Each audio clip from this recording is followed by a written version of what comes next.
Welcome to the Swing Trading with Cycles channel. It's on November 5th, 2023. Let's talk about the Dixie today, and we'll also talk about the broader market by extension. So, this is your daily chart here. We'll start with this is the Dixie, the US dollar index. Look at this thing. Relentless move up. And then we consolidated. And let's quantify that. How long was this rally for? So, and of course, we have this drawdown, but like to this peak, 57 trading days.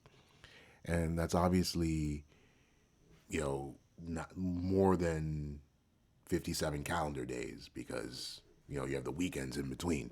This is a really long run, especially in the context of after this big decline. So this let off a lot of energy. And this was a false breakdown, actually, of all of this, right? Like imagine if, people that would have had their stops here, you get triggered around here, or you hold here, excuse me.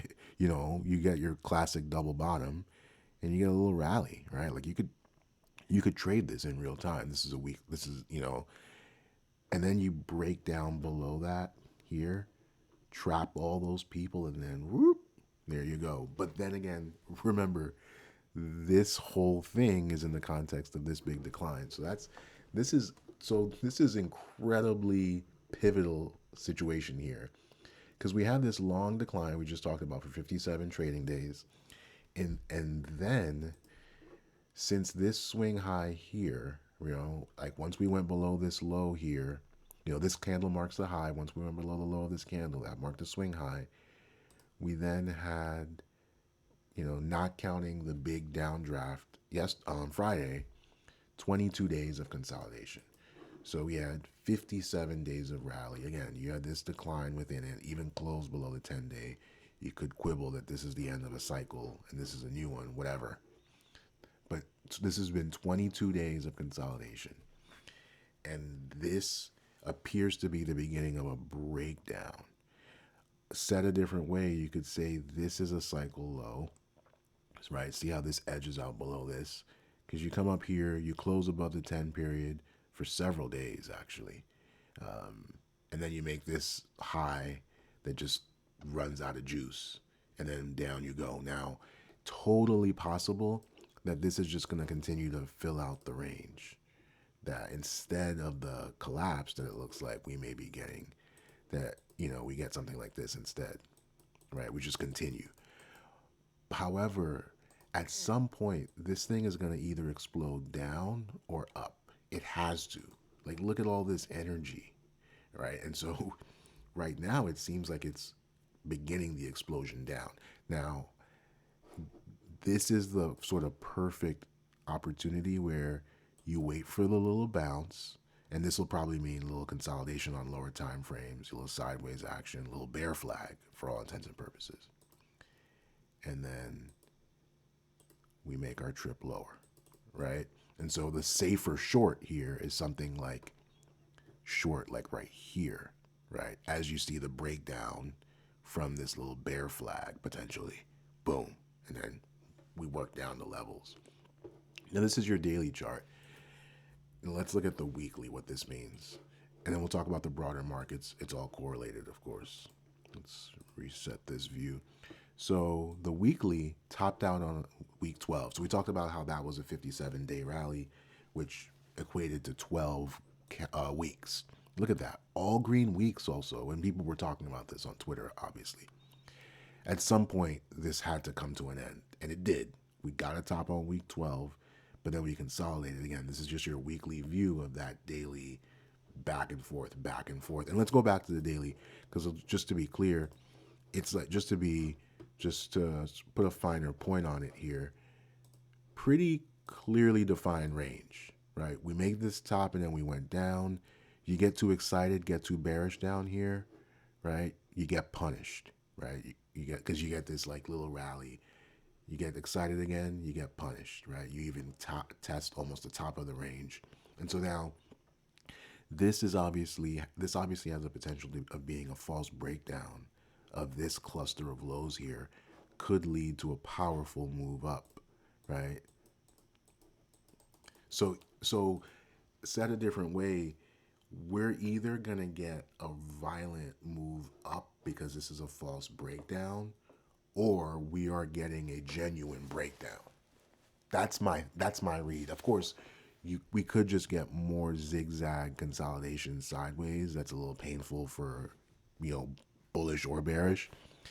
But it seems more likely this energy needs to be released, and it's a question of, is it actually going to be released to the upside and we're right now taking liquidity from below, or are we beginning the are we beginning the breakdown itself? If we are beginning the breakdown, we're going to get a bounce at some point that will provide a better short entry. And if it is grabbing liquidity from below, we're going to know soon. We'll recognize this as a false breakdown of this zone here, and up we go at the very least to test the sort of upper boundary of this range, upper end of this range. And that's your monthly. And then most importantly, let's look at the, or excuse me, that was the weekly. Most importantly, let's look at the monthly, because think about the fact that we're tracking these longer term cycles. We had one top out on September. We've been talking about that literally for well over a year, and we've been watching this, like, so we had this big waterfall. We had sort of the waterfall portion of the decline, which was in November and December, and then you had the final big follow through in January. But since then, it's just been consolidation. And then you had this poke down below. Again, not to belabor the point, but clearly a false breakdown of all of this cluster of lows. I mean, imagine how many people would have been out if you were long. You're out below this level, right? Or potentially chasing a short once you break this level. That's what happened here. I mean, look at this long wick. It just reversed back up like whoop, shoop. So now we've had this little rally for 3 months off of this low in July, and the question is that the 3 year cycle low, or is this little thing a bear flag, and this is your little false breakout, your little liquidity grab above to send us down below? Again, this is the higher time frame, bigger implication version of that daily chart that we're talking about. So big implications here. UUP is the way to play it. And you can see, just tactically speaking, we've already made a lower low below last month's low. That's important, right? So the low from October is 105.360, right? And so you want to pay attention to that level, because below that level, we're now making lower lows on the monthly chart. That's a bad sign. If nothing else, it means we're being pulled back into this kind of consolidation zone. It doesn't necessarily mean we're going to break down completely and make a new low below here, but those are the potential implications there. And you think about the broader market, this is going to have an impact on it. Let's look at SPY really quickly. I mean, wow, what a monster move these last 3 days. Look at the gaps left behind. I would also call your eye to. I think that is actually pretty important. There are gaps below, my friends. So again, I just say in general, you want to make sure you can see both sides, right? Like you can see if things go wrong, what is at stake? These gaps, if things go wrong, they become clear targets to the downside. That's important. But at the same time, on the other side of it, they're a sign of strength too, like on the way up. I mean, look at this thing. Woo.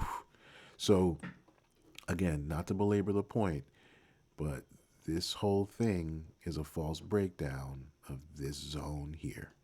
You can imagine once we started waterfalling down here, the thoughts were, oh, wow, we're going to take out this cluster of lows. And I don't know that, it's not to say that we don't get down there eventually, right? It just means we didn't get down there just yet. I mean, think about it. Look how juicy that looks, right? You could imagine folks chasing down like right here, and then whoop, reverses on you.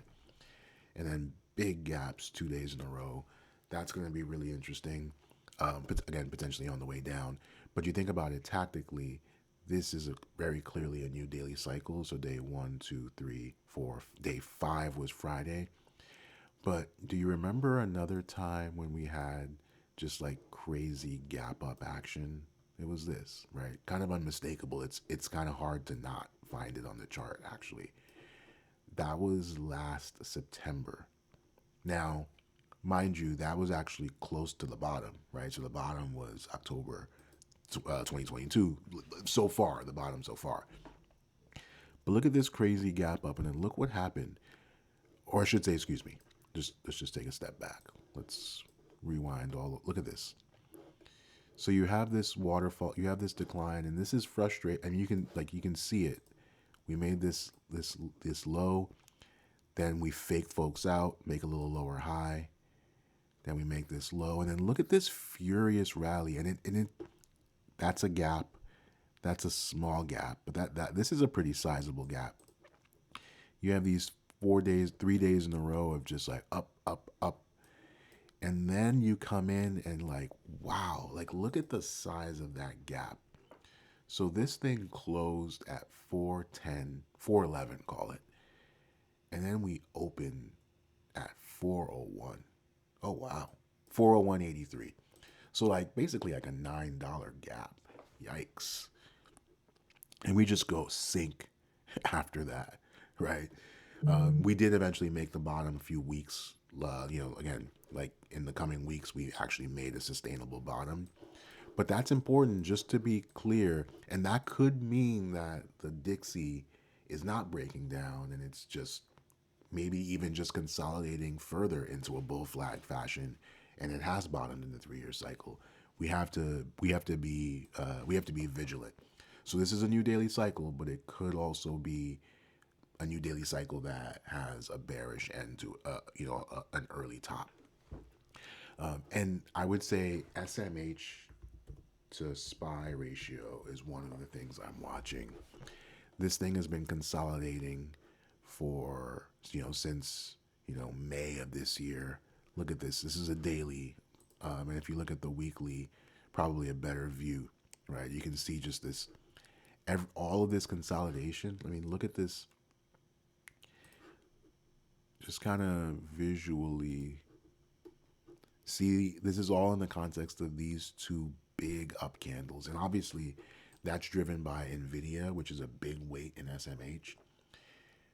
I mean, this thing is going to explode at some point, which is to say SMH is going to massively outperform SPY, and you want to be along for that ride and be watching this. That's why I say ratio charts are super important context.